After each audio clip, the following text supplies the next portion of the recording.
Welcome to another episode of Criminals Hate Me. It is the podcast that criminals don't want you to watch. So, ladies and gentlemen, the truth is finally out. The hit and run suspect who called 911 and confessed the same exact day that Noah Presgrove was found on the side of the highway has finally been identified. Are you ready for this shocking revelation? Now, please stay tuned for the entire episode because you will not understand what is going on and how all of this information ties together unless you watch it all. I'm going to be going through a lot of information here today, guys. And some of it, you're not going to understand why I'm talking about it or why I'm showing it.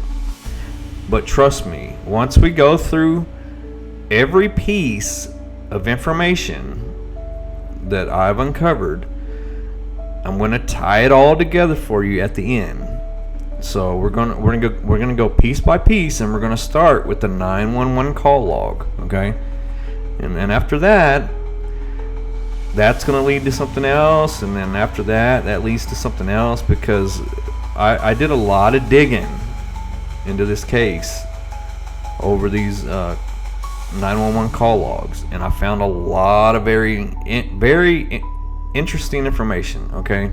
You're not going to understand one piece without the other five, so bear with me and watch it all, because it's going to make sense at the end, okay? So here is the 911 call log, okay? And some are saying he may not have called 911. This may have just been a call to the sheriff's office. I really don't care who he called. In my opinion, it's just a 911 call log, okay? You call in, you say something happened, you report a crime, you confess to something. Basically, you're calling 911. You're calling the police, okay? So that's what we're going to refer to this as, okay? And I've received a lot of hell over my claims of a hit and run because people were trying to say that these call logs did not exist. But here they are, folks. They're right here in black and white. So let's go ahead and break this 911 call log down, okay? And I don't know where it came from. It's just a screenshot of it that has been sent around to several people. A lot of people know about it. A lot of people have seen it. But it's been buried for some reason. But that's my job, folks. I'm going to bring to light the stuff that has been buried in this case. Because I don't know why it's been buried. I don't know if they're covering up for somebody. I don't know if this type of information hurts the Netflix deals. I mean, I don't know what the motive is. I don't know if they wanted to give this person a slap on the wrist and burying this helps them do that. I don't know, but this exists. It's right here, and we're going to break it down. The kid's name is Chris Payette. Okay, hopefully I'm pronouncing that correctly. Here's his phone number. There's the call number for when he called in. The police they give you a call number for the incident or the report or whatever you want to say. But it's all here. Okay. This call happened at 2:50 p.m. on September 4th. 2023. Okay, so this was the same exact day that Noah died. Okay, there's a lot of different claims about the time when Noah was found.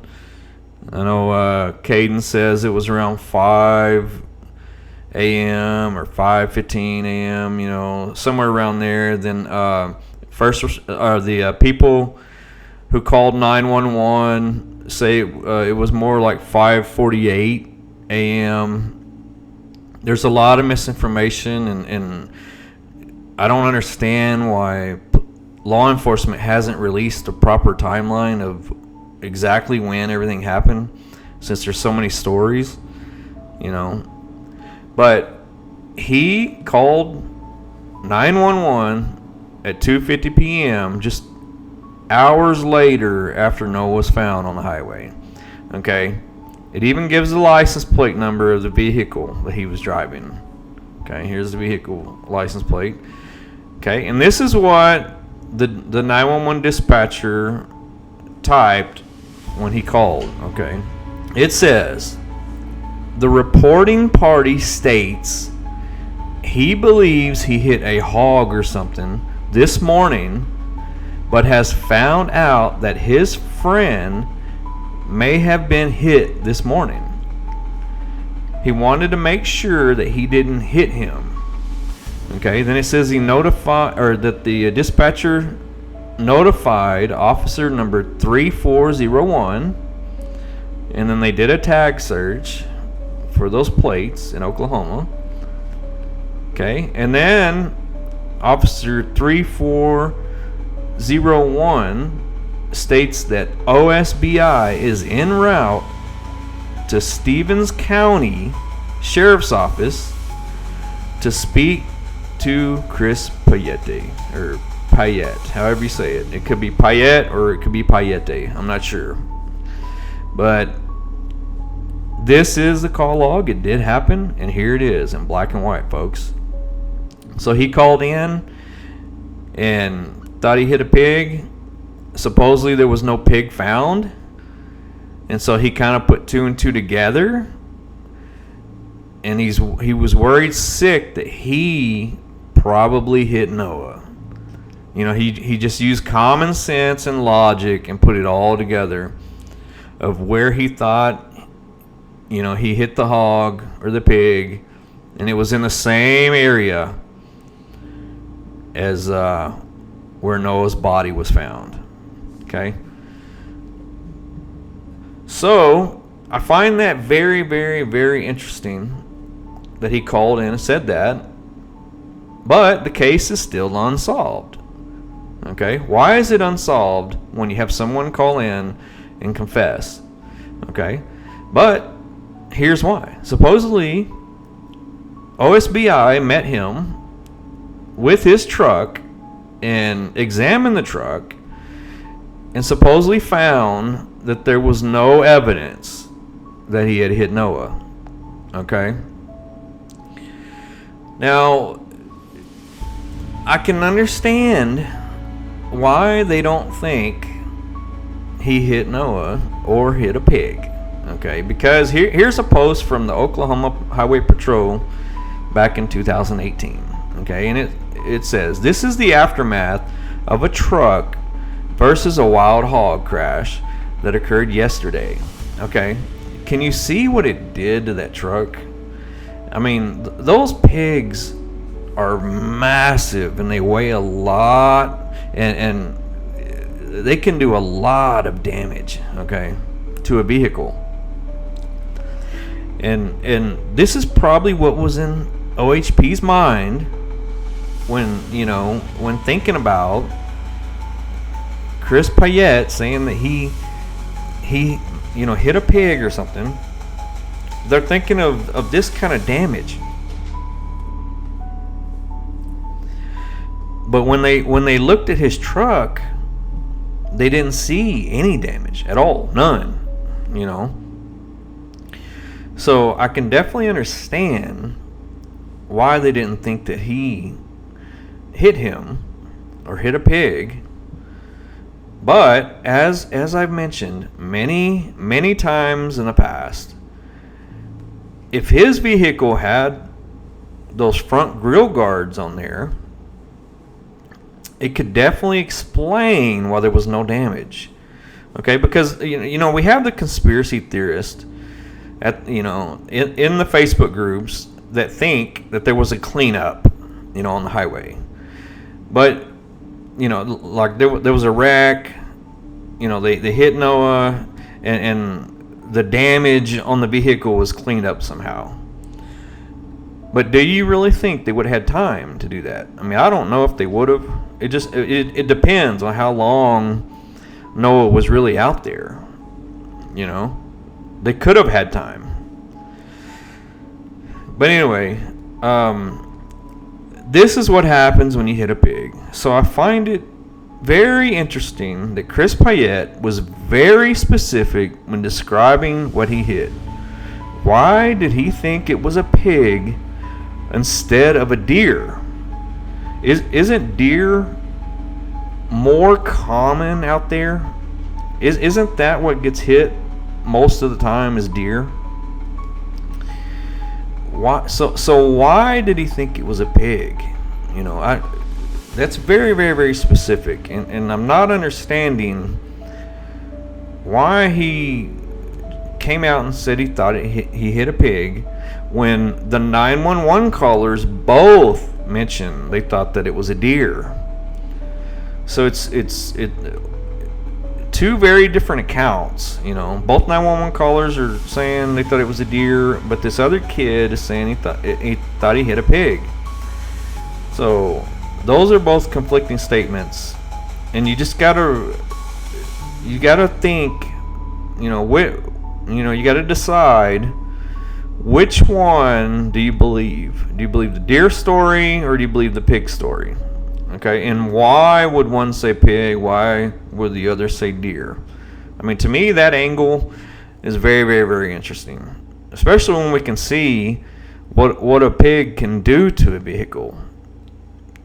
So why was Chris Payette very specific in thinking he had a pig and not a deer, but then later thinking it was Noah? So that right there may be a huge clue to the case. I did some digging into Chris Payette, and it says on his social media that he lives in a city called Central High in Oklahoma.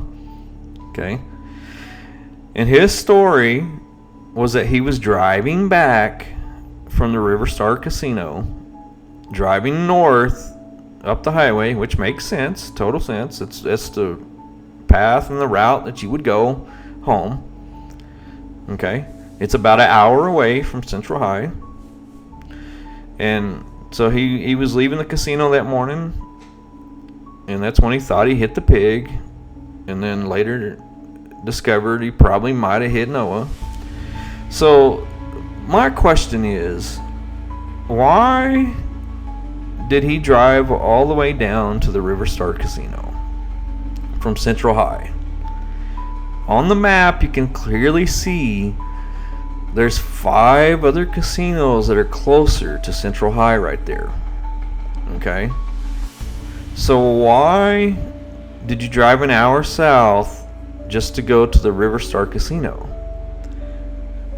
So, in my opinion, that piece of information is very, very interesting, and it's kind of a red flag. Okay? It doesn't make sense to drive down to the River Star Casino, okay? Especially when you look over here to the left, you can see there's Wichita Falls also, and they have some really good casinos in Wichita Falls. So if you're going to drive an hour south, why not just go to Wichita Falls? Okay? And that's besides the point of why didn't you just go to one of these other 5 casinos that are closer to you? Okay? Furthermore, if you look at a map, okay, from Central High, if you just drive north to Oklahoma City, you have way better casinos there. Way, way, way better. Okay? So, I'm not understanding why he would come down the River Star Casino. Okay? No. So, everybody knows that party was going on for Avery for her birthday, and it's just right there by Terrell. Okay? But nobody is claiming that Chris Payette was at the party. But what if he was? What if he was really at the party And the casino story is just a cover. Okay? Or what if he was at the party and then he went to the casino? I mean, so, to me, it's not a coincidence that he's down from Central High down to the River Star Casino, and it's right near that party. And the rumor is that when he was driving home, he was distracted on his phone by sending a TikTok to Avery, the birthday girl. So with that information, the rumor is that he does have ties to the party goers because he supposedly knows Avery. Okay. And then even in the call log that we just looked at, it says he found out that his friend may have been hit this morning. So he's admitting right there that he is friends with Noah. Okay? So that was my question, is Chris Payette just some random kid that just happens to live in Central High, and he was down at the River Star Casino that night and just happened to be driving home and hit something? Is he just a random kid, or does he have ties to the party girls, the party goers? Okay, so that was my mission, to find out if Chris Payette has any ties or friendships to any of the party goers. So what do you guys think that I found?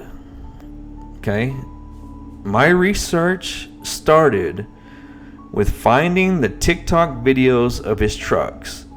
He really seems to like trucks, so we're gonna watch those videos now, and then I'll come back afterward to reveal my findings, and it's going to blow your minds. Okay? So don't go anywhere. All we're doing is playing the TikTok videos of Chris Payette's trucks. Okay?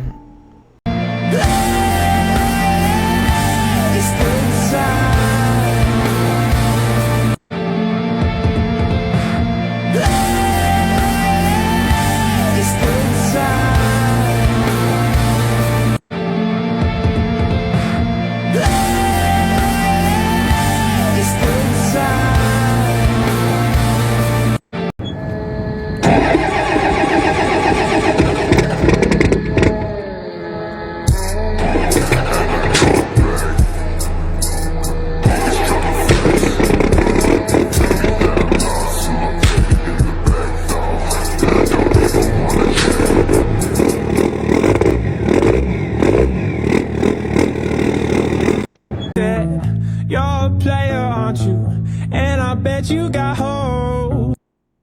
Said you're a player, aren't you? And I bet you got hoes.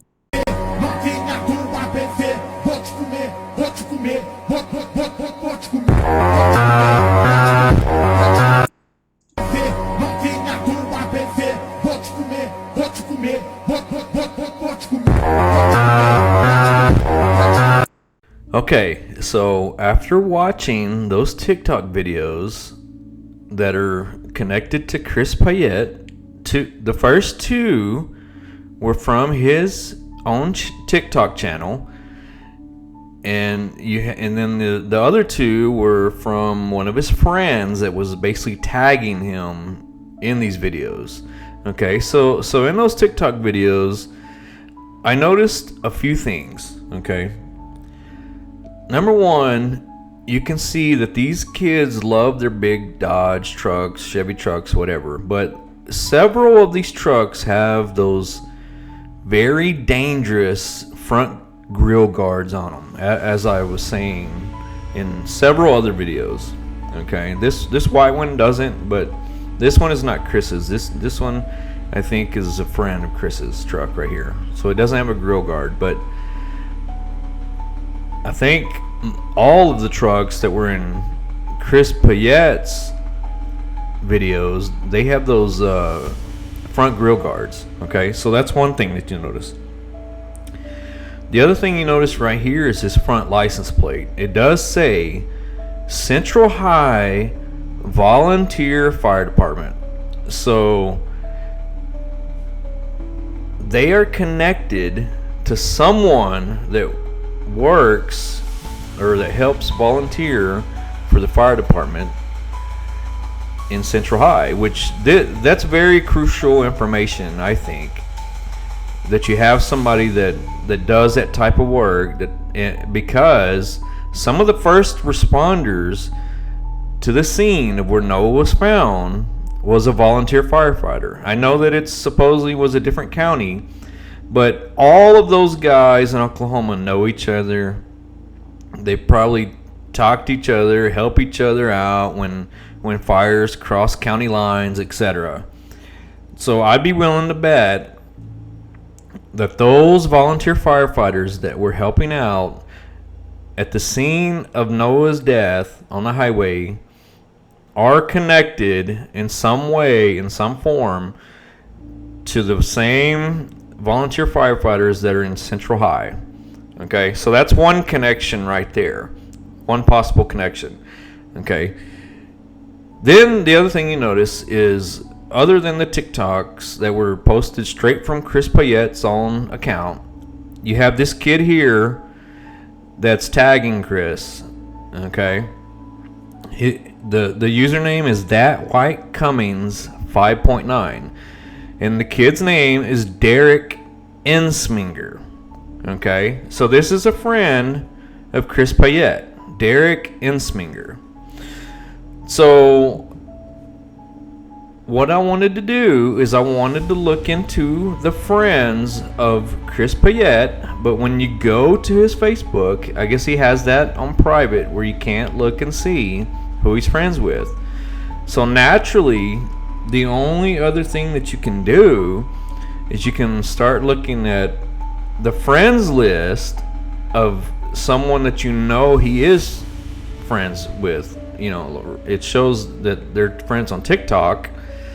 So this is one of Chris Payette's buddies, Derek Ensminger.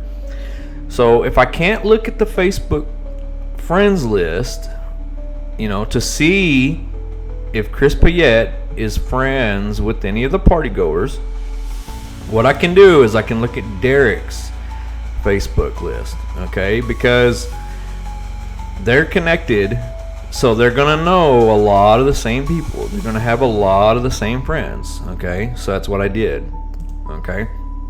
So instantly, when you go to Derek's Facebook profile, and it just shows a preview of some of his friends, it says he has 1,395 of them, but it shows a preview of these 9 here.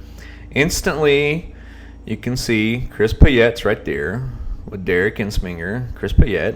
Okay, then you can also notice that Breland Sweat is also in the mix.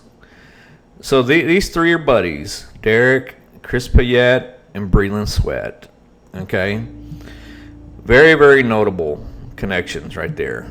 Okay, because Breland was at the party, we all know that. And Breland Sweat is Kathy Bingham's grandson. Period. End of subject. She denies it, but it absolutely positively is. Okay. Then I highlighted this kid, Garrett. Now I don't know if it was this Garrett here or if it's this other Garrett Garner. Okay, so it's either Garrett Blackburn or Garrett Garner. I believe, from what I've been told, it's one of those two that supposedly purchased the alcohol for Noah. Okay, on the night, on the weekend at the party. If I'm wrong, forgive me. Okay, but that's why these two are of importance. Okay, which one of these two is the Garrett that purchased alcohol? Garrett Blackburn or Garrett Garner? Okay, if it's neither of those two, then I saw several other Garretts on Derek's friends list. Okay, Because like I'm saying, Chris Payette is directly connected to Derek Ensminger, as you saw on Instagram. They're buddies, very good buddies. And so all of their friends are going to be the same friends. Okay? Then especially when you see all these other names of very familiar faces that we all know are involved in the Noah Presgrove case in some way or another. They were either at the party or they're related to someone that was at the party. So Derek Ensminger is also friends with Jasmine Milan and Renee Milan. It's right there, guys. Right on his friends list. Okay? Then he's also friends with Jesse Milan and Jade Milan. Okay? Which is obviously connected to Jasmine and Renee. Okay? Breely Garlinger. Okay? Caden specifically said her name, that Georgia, his cousin, was with Breely. Okay? And we'll talk about more here in a bit. Okay? Then you have Isaac Rojas, which Caden mentioned. JJ Bumpass, right there. We all know who he is. He's heavily involved in the case. Was he at the party or not? Who knows? Okay, but we know Isaac was. Chandler Pressey is obviously related to Caden Pressey. Okay. Kobe Aragon has been mentioned many times in this case. I don't know if he's at the party or I don't know how he's connected, but I know he's friends with these guys. Okay. So a definite connection here between Chris Payette and Derek to several partygoers. Okay, and then down here, last but not least, Melissa Burns herself is friends with Derek. Now, we all know who Melissa is if you've been covering this case.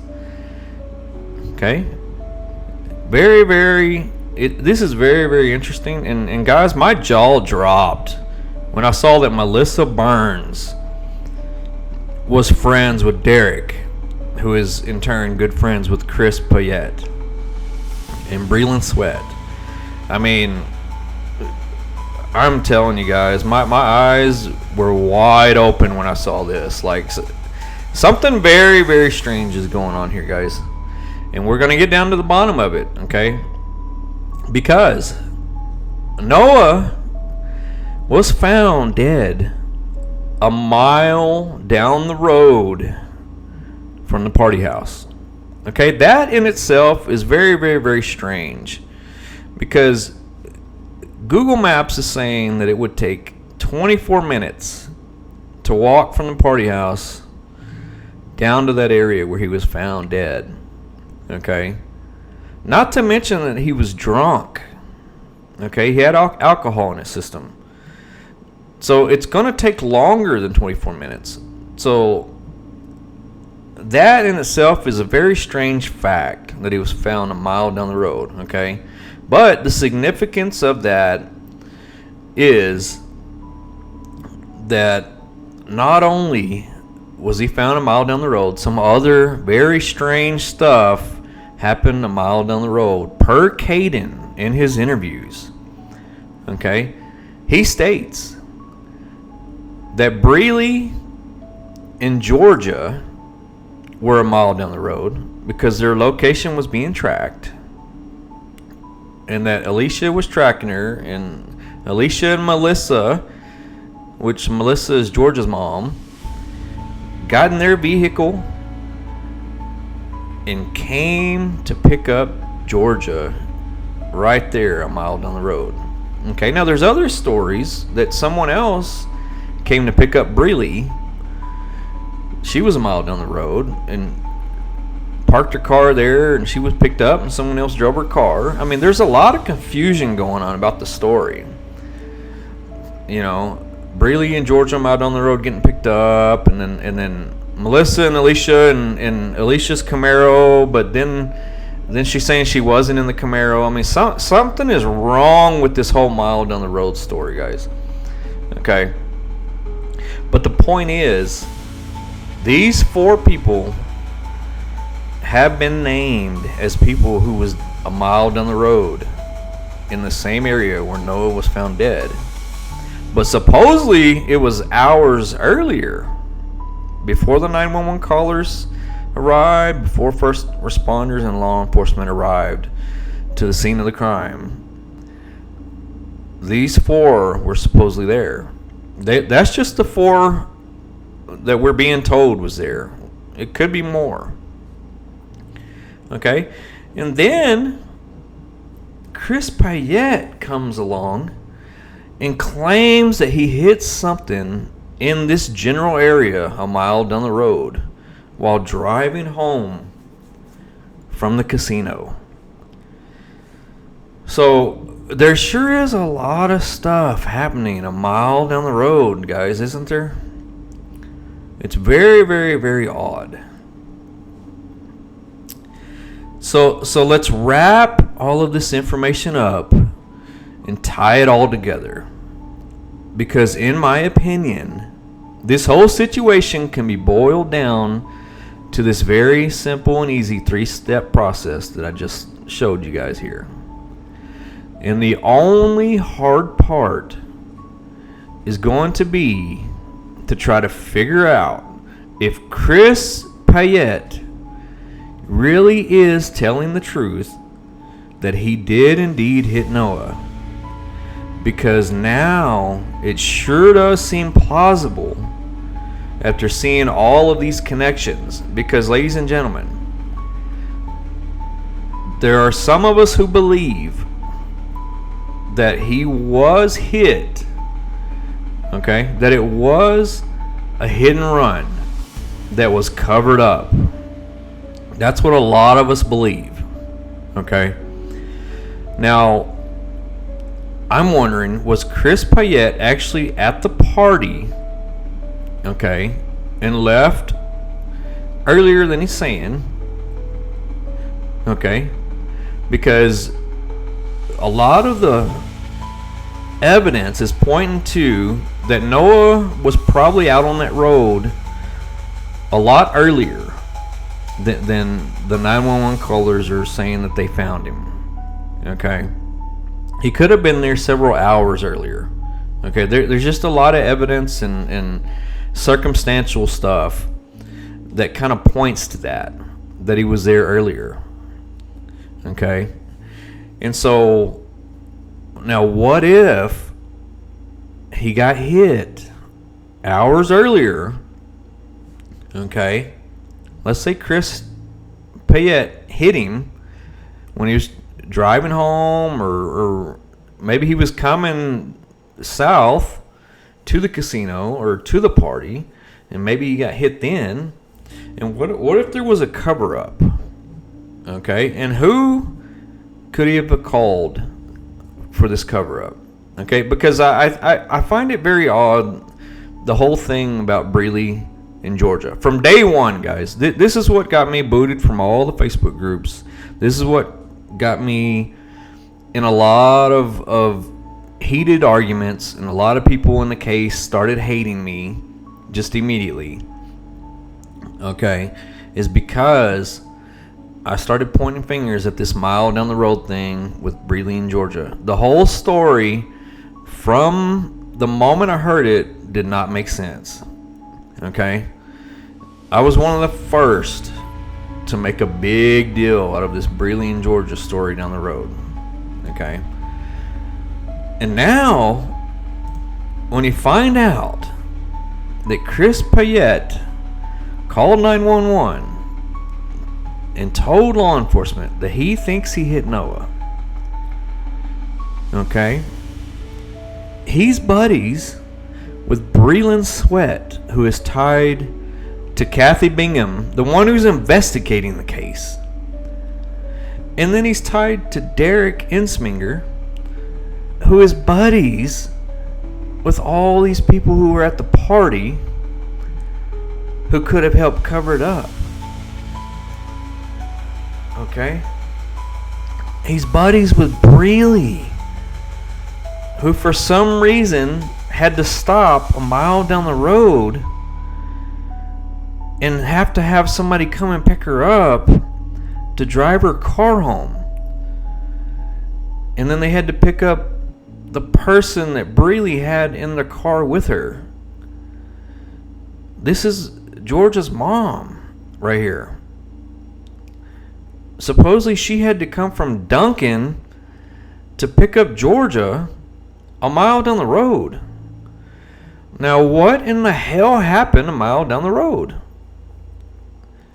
I think that these guys know exactly what happened to Noah. Melissa, Breely, Georgia, Chris Payette. I think they all exactly know what happened. And I don't know if Chris Payette's story is real or if it's just a cover-up. Is he covering up someone else's crime?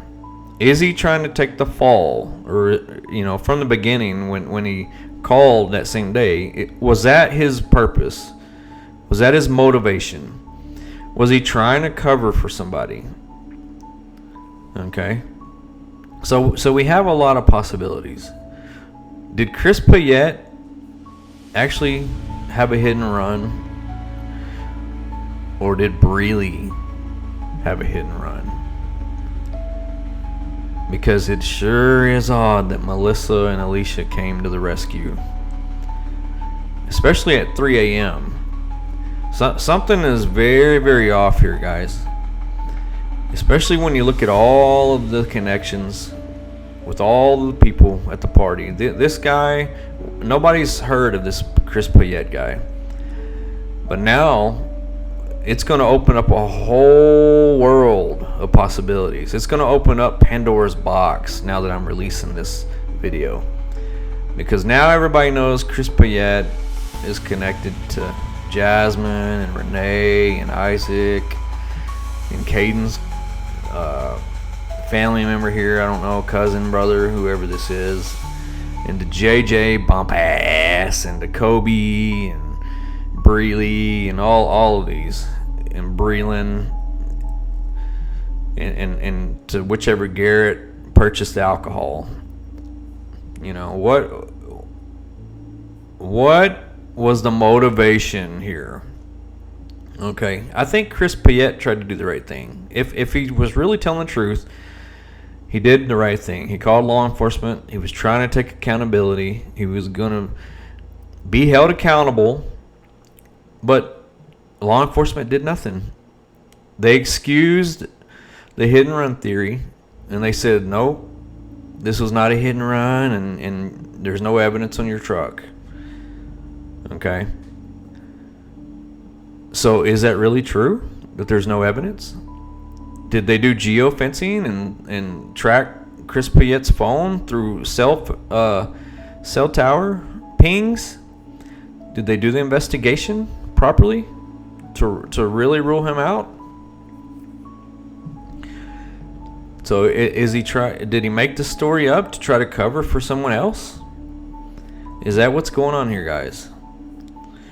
I mean, in my opinion,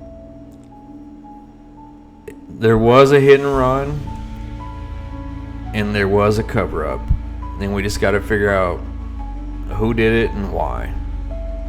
Okay, and we need accountability. Okay, so that's all I have, guys, and I'm sorry that this video was long, but like I said, I think that we can all see a very, very clear picture here with all of the connections. Somebody knows something, whether it's Chris or Breland or Jasmine or Renee or Breely or Melissa. I mean, somebody knows something. Isaac, JJ. I mean, it's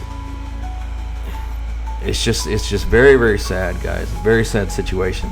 And if this truly was an accident, I think that they should just come forward and tell law enforcement what happened. Okay? Let's solve this case, guys. Because we got people doing money grabs and ready to make Netflix movies and stuff. And they're not going to be releasing accurate information. They're still pitching the murder theory. And now, after looking at everything I've looked at tonight, I don't think there was a murder. I mean, yes, a vehicle hit Noah and killed him, but I think it was an accident of some kind.